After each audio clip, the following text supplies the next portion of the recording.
Après que j'ai connu le Seigneur, quand il a commencé à me parler du ministère de l'eau, quand il a commencé à me parler de l'appel, j'ai entendu un cantique. Et j'ai compris que ce cantique-là était lié à mon histoire. Le cantique disait, si je vis, c'est pour te glorifier. Que je meurs, j'ai ton éternité. À la vie, à la mort, je suis tout à toi. Ce matin, Dieu m'a envoyé dire à quelqu'un, il te veut, mais il te veut entièrement. Dieu te veut, mais il te veut entièrement. Dieu ne veut pas un peu de toi. Il ne veut pas un peu de ton engagement. Il ne veut pas un peu de ta vie. Il ne veut pas régner dans un côté et ne pas régner dans l'autre côté. Il dit, je te veux, mais je te veux entièrement. Dieu m'a dit, je vous propose de me suivre. Je ne vous oblige pas à me suivre. Mais par contre, je tiens à vous préciser que ce n'est pas forcé de me suivre si vous ne voulez pas faire ce que je vous dis de faire. Si je vis, c'est pour te glorifier. Que je meurs, j'ai ton éternité. Il y a quelques jours, j'étais au bureau et je discutais avec certains collègues directeurs. Et puis il y en a un qui me disait, ah mais toi quand tu ne te sens pas bien, ça te secoue tellement. Est-ce que tu n'es pas sur le point de rejoindre ton père, de toute façon que tu fais tes histoires de pasteur là? Je lui ai dit, oh malheureusement je ne suis pas sur le point de rejoindre mon père. Il dit malheureusement, je dis oui, parce que toi tu as peur de la mort. Moi je désire rencontrer mon Seigneur. Je n'ai pas peur de la mort, c'est toi qui es le frère. Il dit, oh, vos histoires, je dis, ce ne sont pas des histoires. C'est avant, vous étiez des groupes intellectuels, nous on était tous des bons intellectuels, vous pouviez nous faire croire que cet enfant n'est pas instruit. Maintenant on est instruit, et après réflexion, on a vu que Jésus est mieux. On a votre diplôme, après réflexion, on a vu que Jésus est mieux. On a votre niveau d'autorité, après réflexion, on a vu que Jésus est mieux. Vous nous avez fait croire qu'il était le Dieu des gens sans ambition.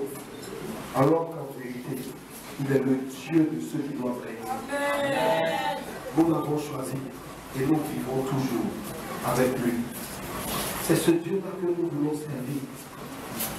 Ce matin, Dieu nous va partager une parole avec quelqu'un et je bénis son nom pour la gloire qu'il nous manifeste ce matin. Rentre la Bible dans l'évangile de Luc au chapitre 14. Le thème de mon message, c'est Dieu te veut entièrement. Dieu te veut entièrement. Luc le chapitre 14. Nous lisons la parole de Dieu du verset 25 au verset 34. Luc 14, verset 25 à 34. Luc chapitre 14, le verset 25 à 34. Je lis la parole de Dieu. De grandes foules faisaient route avec Jésus. De grandes foules. Un grand nombre de personnes. On ne pouvait plus les démonter. Ceux qui suivaient Jésus étaient devenus trop nombreux. Tous les hommes cherchent à ce que les hommes les regardent. Tous les hommes cherchent à ce que les hommes les suivent. Tous les hommes se sentent honorés quand ils ont quelqu'un derrière eux. Quelqu'un qui vient les solliciter. Quelqu'un qui vient les visiter. Oh, l'homme se sent grand et fort quand il est au milieu de beaucoup de personnes. On est flatté par les gens qui nous entourent. On est flatté par les foules autour de nous. Oh, c'est ce que nous appelons la gloire.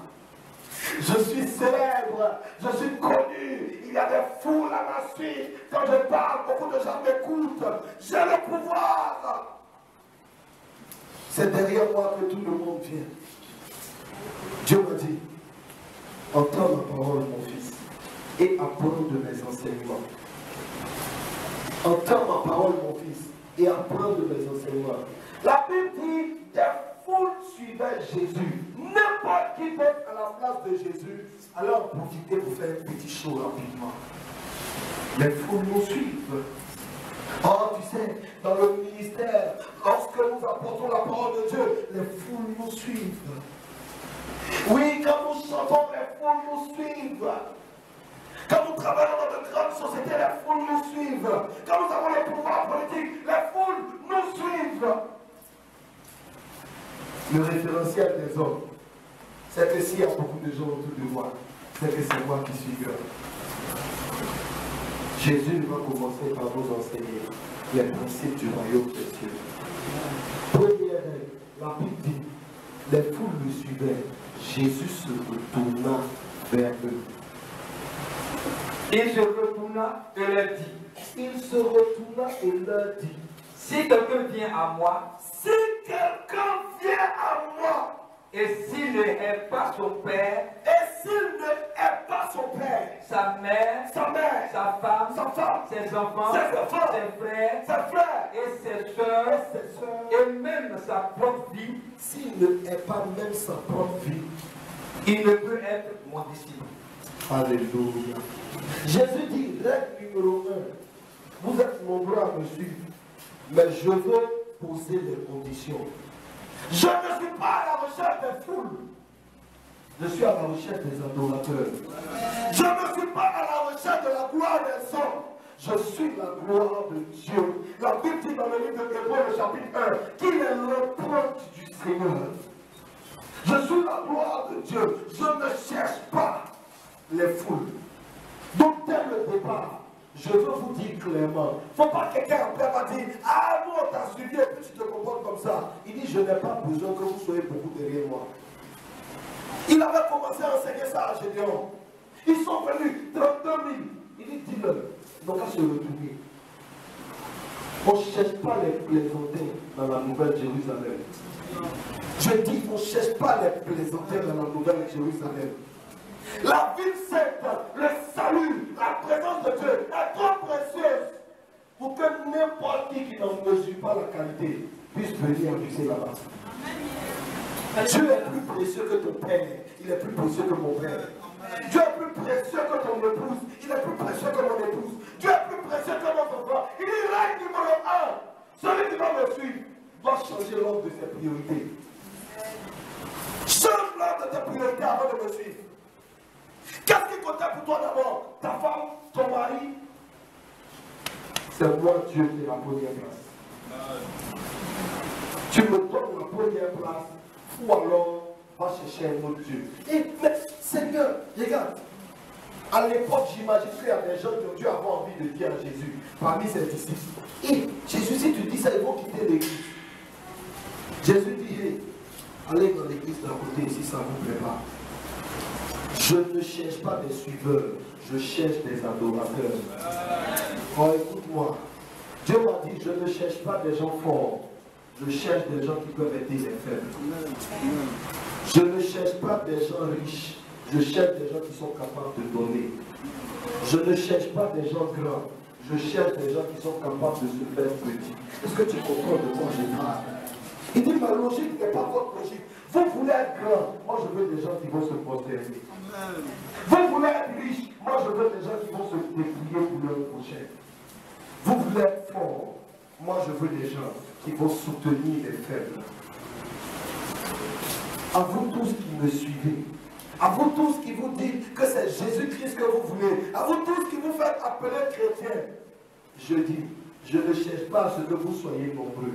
Bien-aimés, cette parole a été encore plus claire dans ma tête. Quand Dieu m'a dit, il y en a qui pensent que plus ils seront nombreux, plus ma bataille avec Satan sera meilleure pour moi.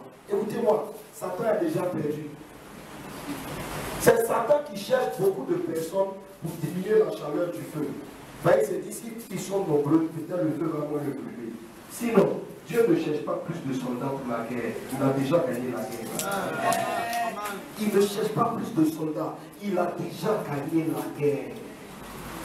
Il dit, c'est un honneur que je vous fais, c'est une grâce que je vous fais. Regarde, la Bible nous enseigne que dans l'Ancien Testament, dans l'époque ancienne, c'est une fois par an qu'une personne désignée par tirage au sort entrait dans le lieu très saint. Pour nous faire comprendre combien la présence de Dieu est précieuse. La présence de Dieu est plus précieuse que ta femme, que ton mari, que ma femme. C'est plus précieux que nos enfants. Les gens qui ont lu ces textes ont pensé, ah, mais ça veut dire que je dois détester les gens. Il ne peut pas nous dire un pour les uns les autres et puis nous dire de détester nos parents. Non, il est en train de te dire que si tu préfères quelque chose à lui, ce n'est pas la peine de le suivre. Je dis, je prêche, Dieu te veut entièrement. Dieu te veut entièrement. Il n'y a rien qui doit être priorité devant ce que Dieu veut. Non, Seigneur, en fait, bon, j'ai tel contrainte, Seigneur. Méfiez-vous. L'idolâtrie, c'est pas que les statues. Je parle à quelqu'un. L'idolâtrie, c'est pas que les statues. Es-tu capable de tout abandonner pour Dieu? Les gars, la Bible dit que le frère Gédéon était en train de travailler. On dit qu'il battait le froment sous le térébinthe d'Ophra. Il battait le froment pour faire quoi? Pour apporter ça à sa maison pour manger. Gédéon était en train de collecter la nourriture pour apporter à sa famille. Quand il a croisé Dieu, il a laissé la nourriture là. Il a laissé le travail là. Des gens, écoutez-moi, qui sont dans la famille. La Bible dit que les Madianites montaient, ils dévoraient tout ce qu'il y avait en Israël. Ils détruisaient tout. Ils plongeaient Israël dans la famille. Des gens qui sont dans la famille. Gédéon, il n'a rien trouvé d'autre comme signe que de prendre une des dernières bêtes de sa maison pour partir offrir à Dieu. Est-ce que je parle à quelqu'un? Ton offrande n'aura jamais autant de valeur que lorsque tu n'as plus assez de moyens. Est-ce que tu comprends de quoi je parle? Ton offrande n'aura jamais autant de valeur que lorsque tu n'as plus rien. Dieu veut les bêtes rares, il ne veut pas les bêtes communes. Dieu aime tout ce qui est rare, c'est pour ça qu'il a fait de chaque homme un individu exceptionnel. Dieu donne de la valeur à ce qui est rare, c'est pour ça qu'il a dit, je cherche de vrais adorateurs. Dans la tribu des hommes, je cherche Israël. Dans Israël, je cherche Lévi. Dans Lévi, je cherche des sacrificateurs. Regarde, Dieu réduit toujours le nombre. Parce qu'il veut arriver à une génération de plus en plus pure. Il veut une adoration de plus en plus pure. Dieu n'a que faire des gens qui sont adeptes des principes du monde. Dieu te veut entièrement. Il a dit quoi? Si vous voulez me suivre, vous devez me donner la première place, même au péril de votre vie. C'est ce que ça signifie de ne pas aimer sa vie. C'est donner la première place à Dieu, même au péril de ta vie. Écoute-moi. Écoute-moi. Pour que je ne prêche pas, il faut que je sois devenu mieux.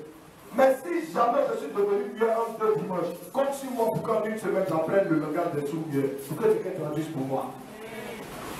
La Bible nous invite, tant que nous avons un souffle de vie, à travailler pour le royaume des cieux. J'ai une petite diarrhée aujourd'hui. Tu n'imagines pas le nombre de fois où j'avais diarrhée à la chair. Non, tu penses que quoi? Vous pensez qu'un prédicateur n'a pas mal au ventre? Vous pensez qu'il n'a pas mal à la tête? Vous pensez qu'il n'a pas mal au dos? Tout ça là, on sent. Mais on se dit une chose. Que je vive ou que je meure. Tout pour savoir. Est-ce que tu peux l'acclamer sur Dieu?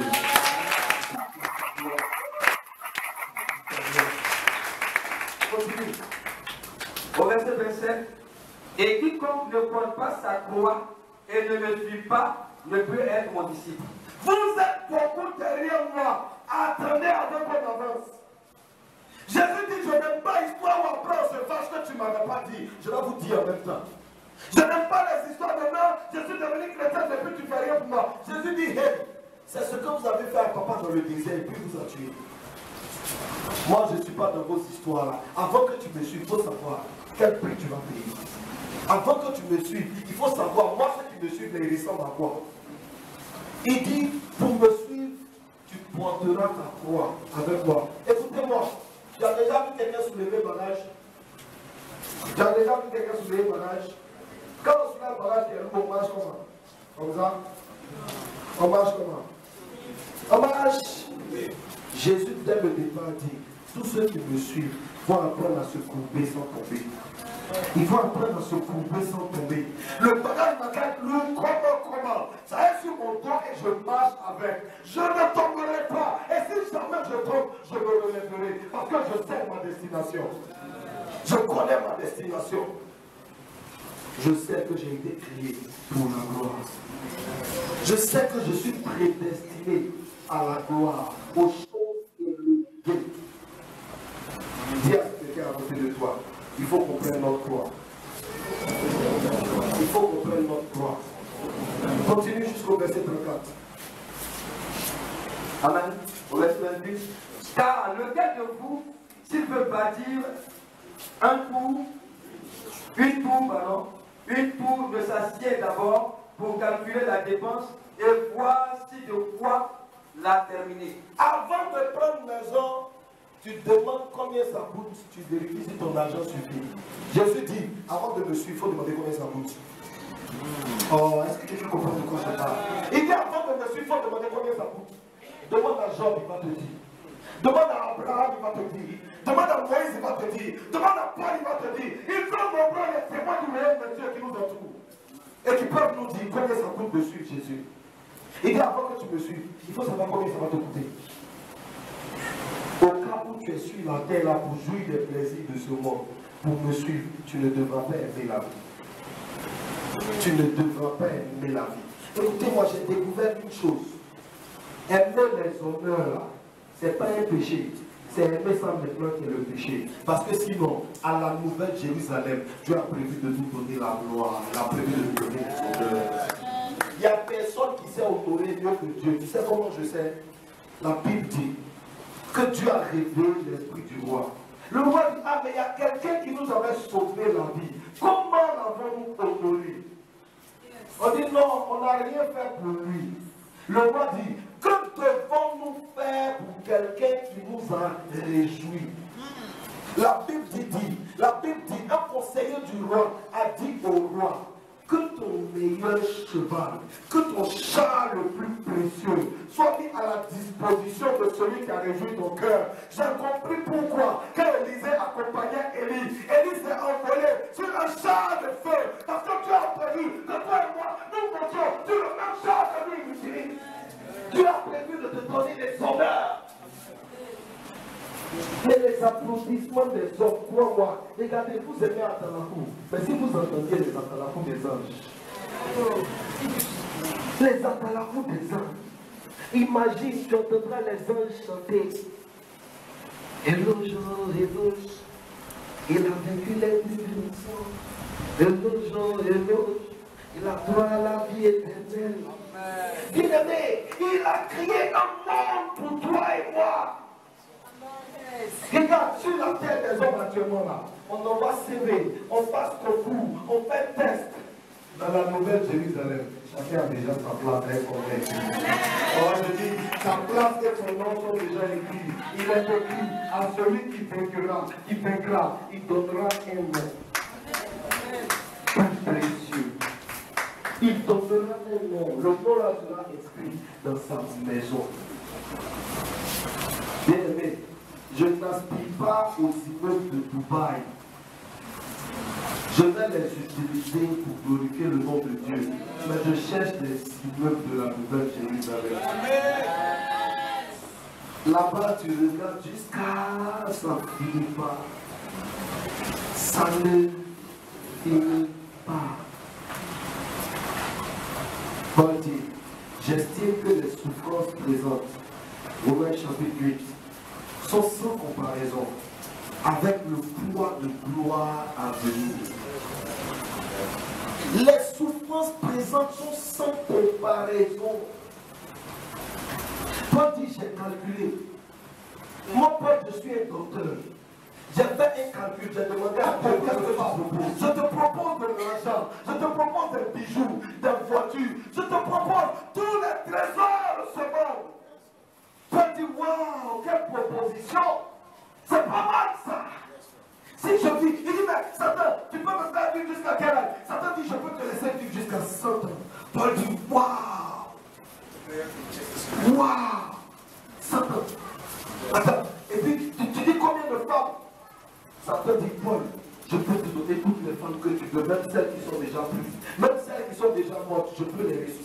soir. Oui, parce que Satan nous envoie souvent des femmes qui sont déjà mortes. Est-ce que je prêche à quelqu'un ce matin? Il dit, mais Jésus, et toi, qu'est-ce que tu proposes? Jésus dit, Paul, moi je veux te poser une question avant de te faire ma proposition. Paul dit, oui Seigneur, quelle est la question? Il dit, Paul, et après les 100 ans, tu fais quoi? Et après les 100 ans de vie, tu fais quoi? Et quand tu seras mort, comme feras-tu de ton argent? Oh, j'ai vu les grands transporteurs de la terre qui vont mourir. Aucun cas n'a pu être enterré avec eux. J'ai vu les puissants de ce monde mourir. Leur or ne les a pas suivis. Même les pharaons ont tout fait pour mettre leur richesse avec eux. Dieu a créé une race de personnes qu'on appelle archéologues. Ils ont découvert les richesses, ils ont tout fait sortir. Et Paul dit, mais c'est vrai, Satan, qu'est-ce que tu proposes après 100 ans? Le visage de Satan a commencé à changer. Paul dit, mais dis-moi, qu'est-ce que tu proposes après 100 ans? Ou alors, après que Jésus soit revenu? Satan dit, ne sais-tu pas que moi-même je n'ai pas d'avenir après son retour? Oh yes. Ne sais-tu pas que moi-même je n'ai pas d'avenir après son retour? Je mens beaucoup, mais il y a une vérité que je sais. Je suis condamné aux enfers. Mais je peux te donner du plaisir en attendant, Paul. Ne veux-tu pas du plaisir? Et Paul dit, faisons une chose, rejetant en arrière tout ce qui est du passé, rejetant en arrière les propositions de Satan, rejetant en arrière les femmes et les plaisirs de ce monde, je cours vers le but, je cours vers Jésus, lui il me propose quelque chose pour l'éternité. Il me propose quelque chose à jamais. Il me dit que si je vis, je vivrai pour toujours. Il me dit que ma santé ce sera pour toujours. Il me dit que l'or lui appartient. J'aurai de l'or à profusion. Et Dieu m'a dit, que vous a-t-on appris à l'école? Quel est le meilleur investissement? Celui qui rapporte vite et disparaît vite, ou bien celui qui rapporte un peu, mais dure longtemps? Oh homme, ne soyons pas ignorants des principes que nous voulons. Pourquoi la plupart des Ivoiriens cherchent à être fonctionnaires? C'est parce qu'ils savent qu'on ne va pas à la fonction publique. Tu cherches ce qui est dur. Tu cherches ce qui dure, pardon. Parce que tu sais que tant que ça dure, ça te fera du bien. Mais alors pourquoi peux-tu privilégier la vie qui est courte devant la vie éternelle que Jésus-Christ offre? Jésus-Christ nous propose une vie longue, abondante, une vie riche. Alléluia. Touche quelqu'un, dis-lui, continuons d'écouter. Continuons d'écouter. Les gars,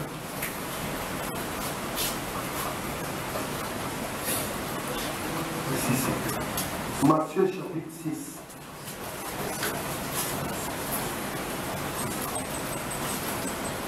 Dieu m'a dit, je cherche des gens qui partagent ma vision.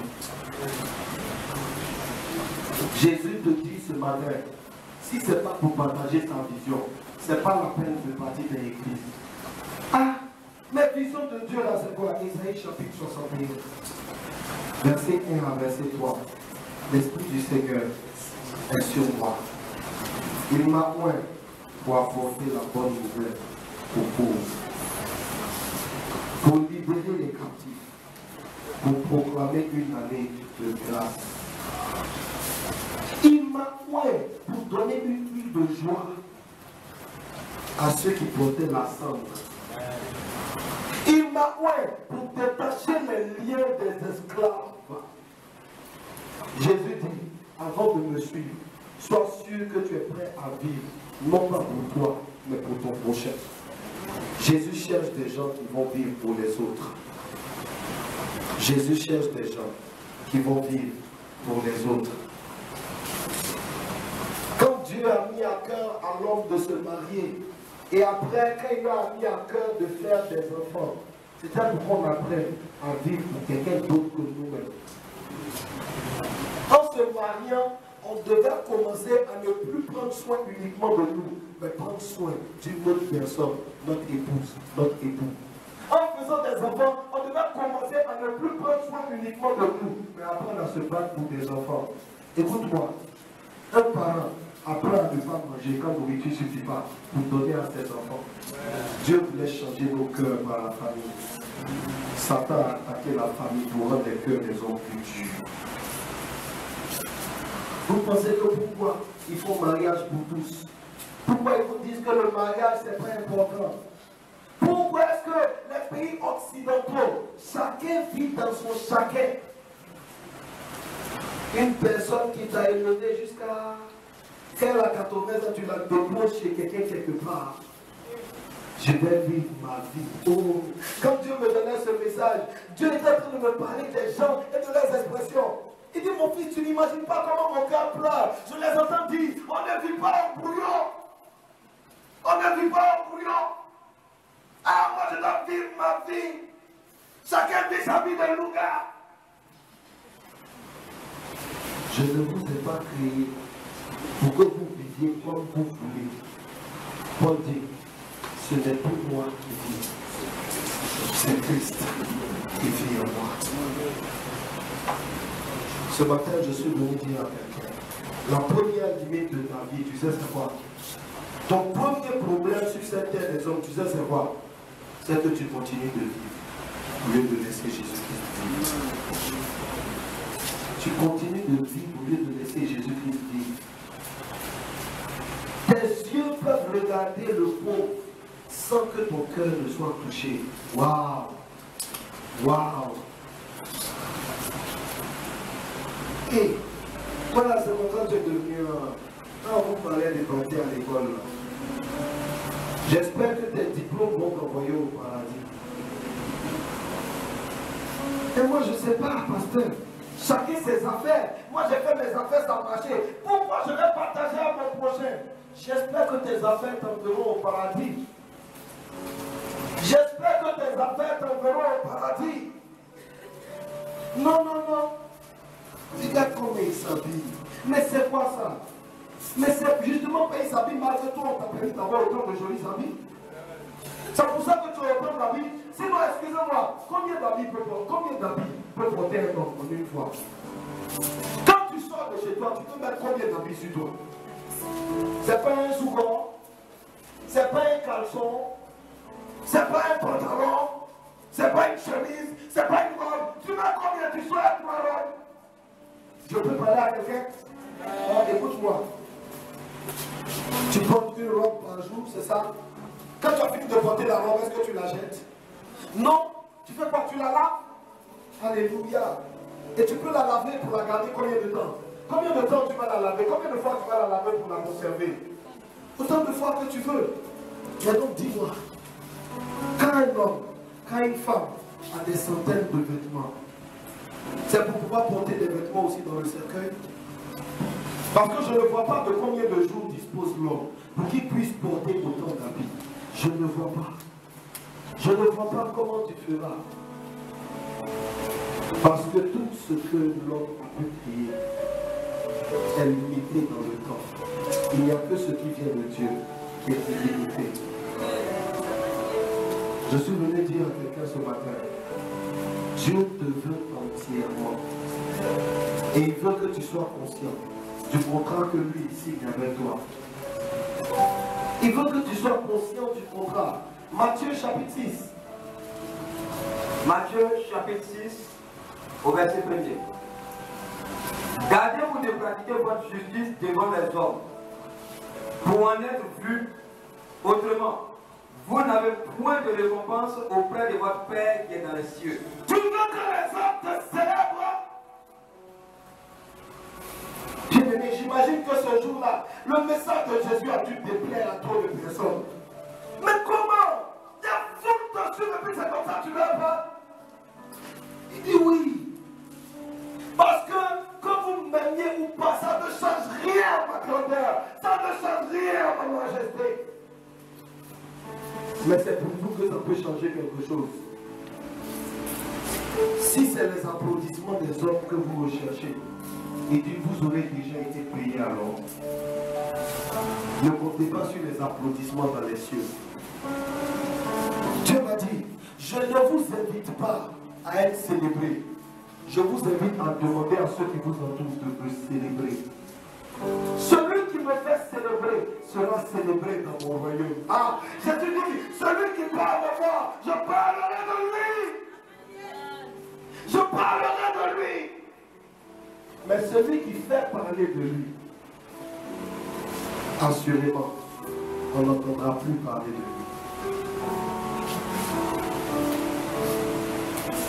Nous sommes séduits par les regards. L'orgueil, nous dit la Bible. Ne tombez pas sous la condamnation qui a fait tomber Satan. Ne tombez pas sous la condamnation qui a fait tomber Satan. Le jour où tu as ouvert mon intelligence, j'ai eu peur. Je pensais que Satan était à l'origine de tout mal. Et j'ai vu que Satan avait été séduit par l'orgueil. Je dis, mon Dieu, Satan a été séduit par l'orgueil. Il dit oui. L'orgueil. L'autre face de la gloire. Partout où il y a de la gloire, l'envers de la pièce, le dos de la pièce s'appelle orgueil. Satan est en train de contempler la gloire de Dieu. Et il a commencé à regarder derrière. Il a commencé à regarder. Amen. Pourquoi moi aussi, on ne dirait pas mon nom aussi? Pourquoi tout le monde dit, Jéhovah, tu es élevé? Et si on disait aussi, Lucifer, tu es élevé? Il ne suis pas brillant, hein? Je brille plus que Dieu, je cherche de l'admiration. J'ai eu mal pour Satan. Il est tellement omnibulé par son désir d'être adoré que même quand il croit en Jésus, alors qu'il sait que c'est le Fils de Dieu, il dit, tu ne vas pas m'adorer, tu ne vas pas me célébrer. Depuis que j'ai trahi Dieu, il n'y a plus personne qui chante avec moi. Parce que du temps que Satan travaillait dans la présence de Dieu, il participait aux célébrations célestes, il participait à l'adoration céleste. Et il était content, il était content, il était content. Et il s'est dit, si je fais mon propre royaume, je serai l'objet de la célébration. Mais depuis qu'il a fait son propre royaume, plus personne ne chante à côté de lui. J'ai l'habitude de dire que dans le royaume du diable, il n'y a pas de musique. Quand je discutais avec les gens, les détracteurs de la musique moderne, comme quoi oui, il y a des musiques qui sont impures et autres. J'ai prié, et puis Dieu m'a dit, mon fils, les démons, ils n'ont pas le temps de danser. C'est les hommes qui sont assez fous pour danser dans ma vie. Sinon, il n'y a pas de musique en enfer. En enfer, il n'y a que des cris et des grincements dedans. C'est dur là-bas, et il n'y a que de la douleur. Non, les démons ont fait que les enfants crient à ça, crient à ça, crient à ça, crient à ça. Tes filles, ils ont donné pour toi. Sinon, dans leur vrai, c'est chaud. Regarde, quand tu regardes le film et que tu vois le héros du film, on te montre sa maison pour 6 pièces. Regarde, le même acteur, comment tu le trouves ici? Tu vas voir qui dort dans des chambres d'arôme. C'est dans 6 pièces de télé, c'est pas pour lui, c'est le film. Écoute-moi. La gloire que Satan te montre, c'est pas pour lui, c'est le film.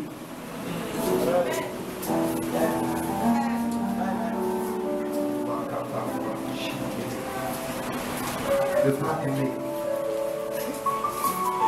les horreurs, ne pas rechercher la gloire, ne pas rechercher la célébration. Libère-toi du système de valeurs du monde. Libère-toi du système de valeurs du monde. Regarde le temps que tu prends pour t'habiller. Quand tu dois partir à une cérémonie où tu estimes que non, ça c'est la dernière des cérémonies, c'est le top cri de cérémonie. Regarde le temps que tu prends pour t'habiller. Tu regardes dans tes propres yeux. Comment tu aimerais que les gens te regardent? Écoute-moi. Comment les gens te voient, ça n'a pas d'importance. C'est qui les gens voient à travers toi qui compte. Qui les gens voient à travers toi, c'est ce qui compte. Jean-Baptiste était mal habillé. Mais personne n'a méprisé Jean-Baptiste. À cause de celui qu'on voyait au travers de Jean-Baptiste. Personne ne méprise quelqu'un en qui l'onction de Dieu est.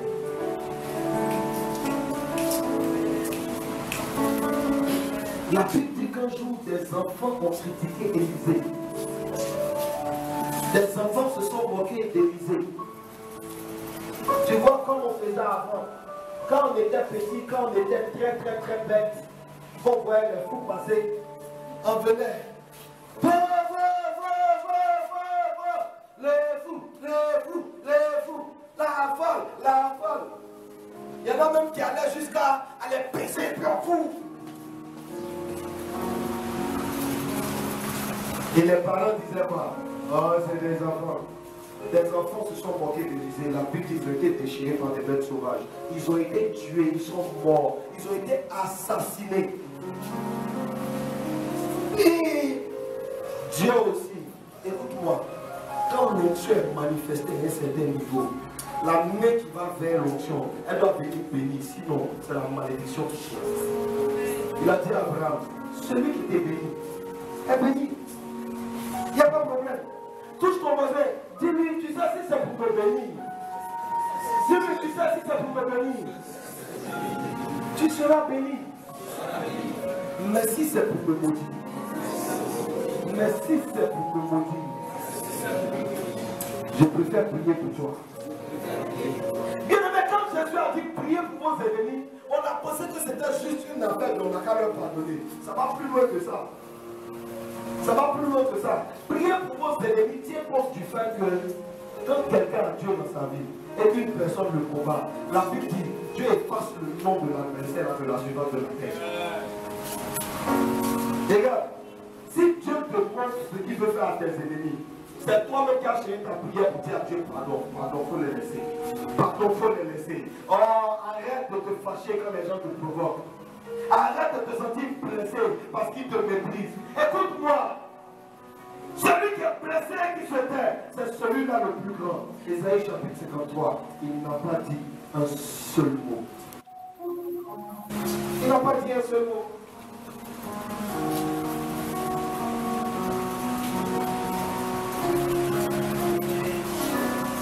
On méprise le bois vert.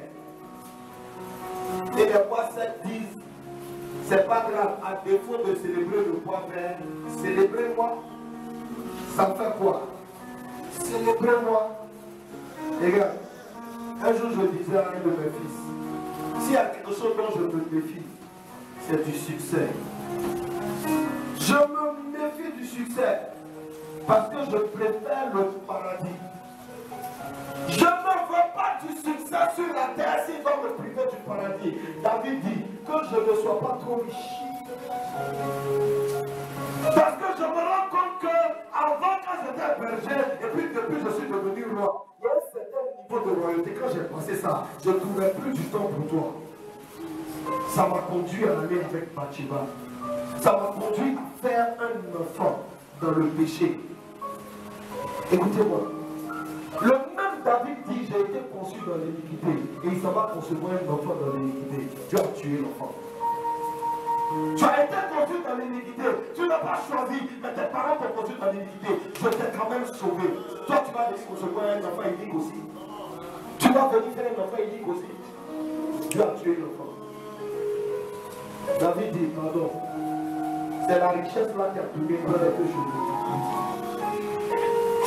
Est-ce que tu peux préférer la présence de Dieu à la gloire des hommes?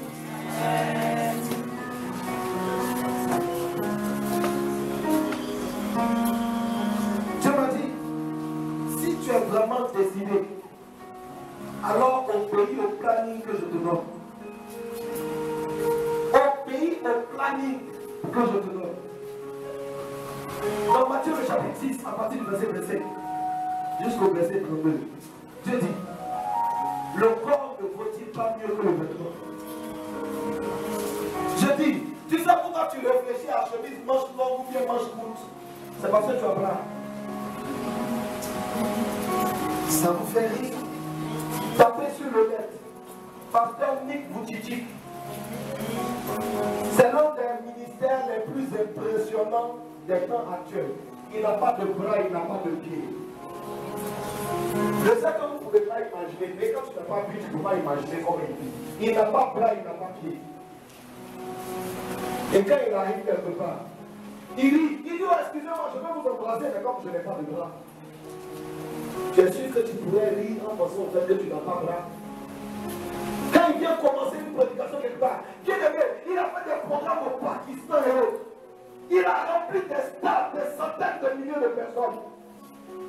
Il vient et puis il regarde les gens. Et puis tout ce qu'il a comme membre, c'est un bout de chair. C'est avec ça qu'il tourne. Ce n'est pas plus grand que ça. Tu vois ça? C'est pas plus grand que ici. Un bout de chair de 15-20 cm. C'est avec ça qu'il tourne la vie. Il n'a que le tronc et sa tête. Et toute sa vie avec. Et puis de temps en temps, il fait mettre une balle de tennis sur la table. Et puis il lance la balle dans la foule. Et puis quand les gens le regardent, il dit pardon, il ne faut pas relancer, je ne peux pas attraper. Puis lui-même il commence à rire. Et puis les gens commencent à pleurer. Il dit excusez-moi, pourquoi vous pleurez? Parce que je n'ai pas de membre. J'ai entendu un message de cet homme qui m'a honte. Il dit je n'ai pas de membre. À cause de ça, vous me posez un film. Mais moi j'ai l'esprit de Dieu. Je suis plus libre que vous.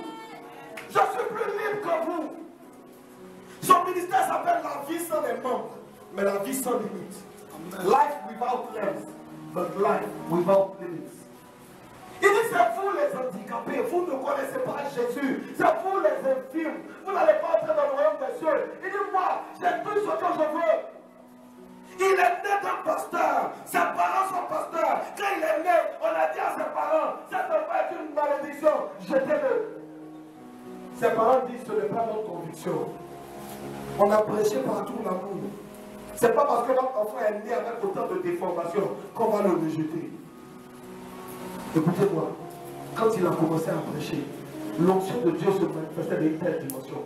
Les conversions se faisaient d'une telle dimension. Aujourd'hui, je dis, le monsieur au Pakistan, c'est 100 000 personnes minimum d'écrans.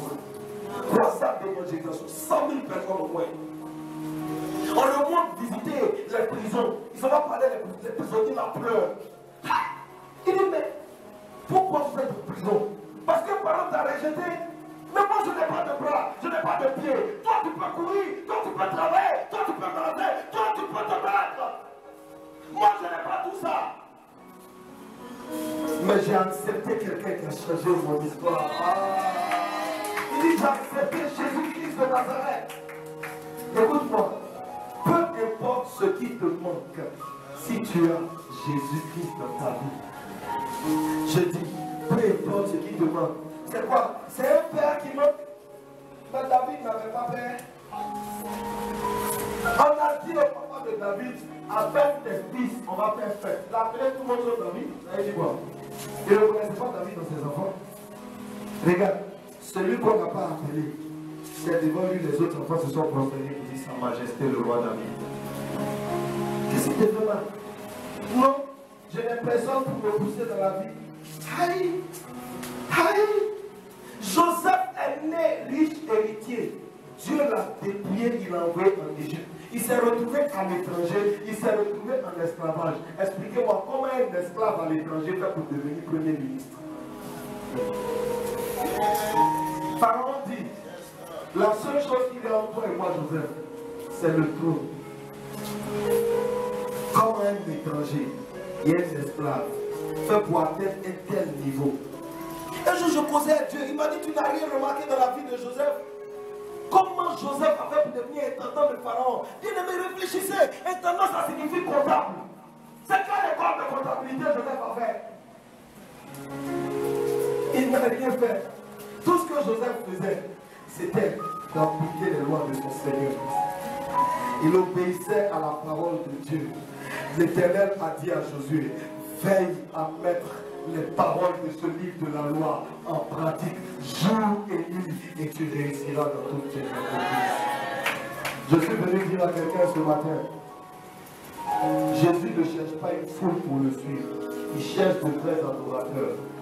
Ils ne cherchent pas des gens qui sont là seulement quand on les appelle.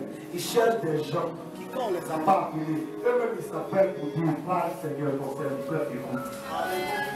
Dieu n'est pas à la recherche des gens qui répondent favorablement. Il est à la recherche des gens qui courent après lui pour dire, Seigneur, on mesure l'intérêt de te suivre. Je m'en vais finir maintenant. Matthieu 6, 33. Si tu es vraiment décidé, alors tu dois comprendre que l'essentiel de la vie, c'est de chercher le royaume des cieux et sa justice. Ils ont demandé à Christ, comment devons-nous prier? Il dit, quand vous priez, dites, que ton règne vienne. Que ton règne vienne. Et nous sommes fatigués de la vie de tous les jours. Là, on veut voir le règne de Jésus. On veut voir le règne de Jésus. On veut voir la gloire de Dieu. Tu vois, les gens, ça fait bizarre. C'est comme si j'entends chanter. Je veux voir ton règne manifester dans ma vie tous les jours. À chaque instant, je veux voir ton règne, Jésus. Je veux voir ton règne tous les jours. Écoute, rassasié ou affamé, je veux voir son règne tous les jours. En bonne santé ou malade, je veux voir son règne. Éduqué ou désœuvré, je veux voir son règne. Que je vive ou que je meure, peu m'importe, je veux voir son règne. Le don de Dieu pour l'humanité, ce n'est pas une terre ferme. Le don de Dieu pour l'humanité, ce n'est pas la pluie. Le don de Dieu pour l'humanité, ce n'est pas le fait qu'on puisse se marier. Le don de Dieu pour l'humanité. Jean 3, verset 16. Car Dieu a tant aimé le monde, qu'il a donné son Fils unique, afin que quiconque croit en lui ne périsse point. Car Dieu a tant aimé le monde, qu'il a donné son Fils unique. Quelqu'un dit avec moi, merci pour ce cadeau. Merci pour ce cadeau. Je te dis, je m'en vais finir. Regarde, quand quelqu'un t'offre la dernière Mercedes,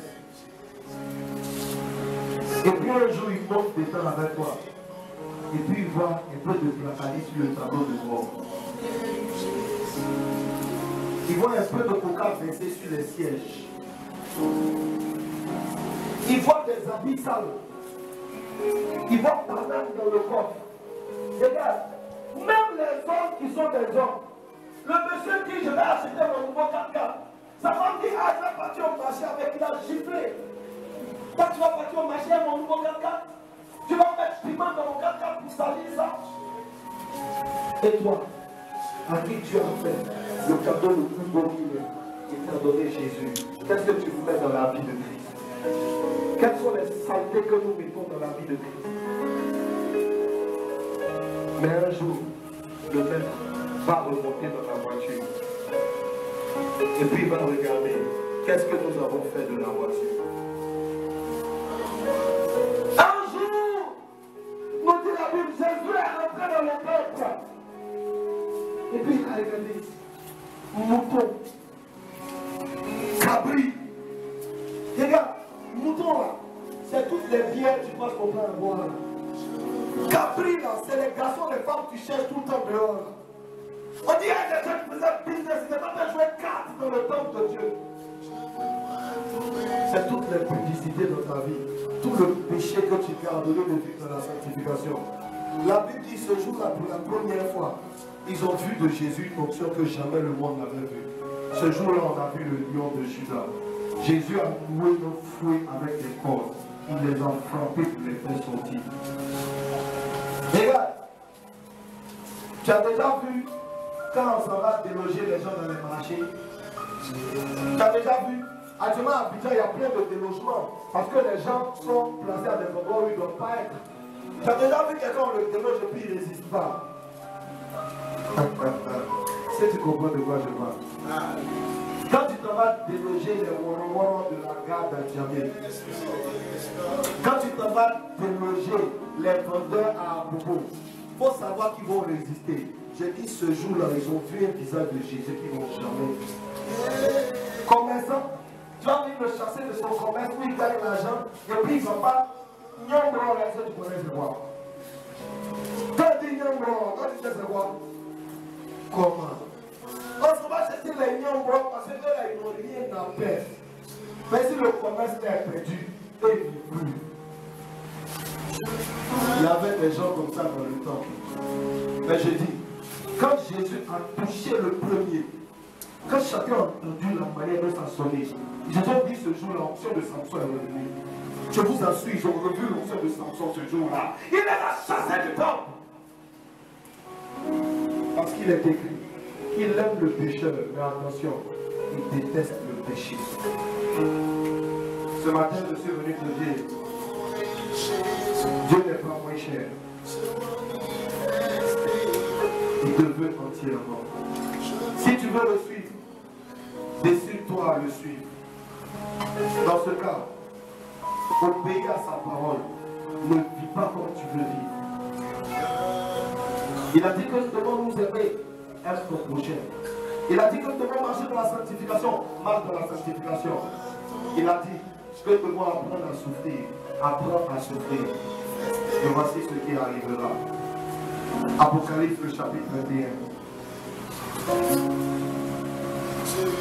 Je lis la parole de Dieu à partir du verset 1. Puis je vis un nouveau ciel et une nouvelle terre. Est-ce que je peux entendre un alléluia? Est-ce que quelqu'un peut toucher un peu le ciel là-bas? Alléluia!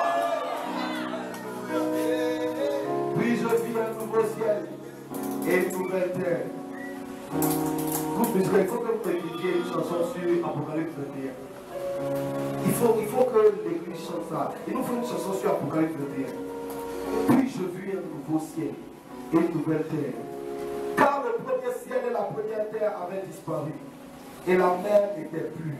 Et je vis descendre du ciel, d'auprès de Dieu, la ville sainte, la nouvelle Jérusalem, préparée comme une épouse qui s'est parée pour son époux.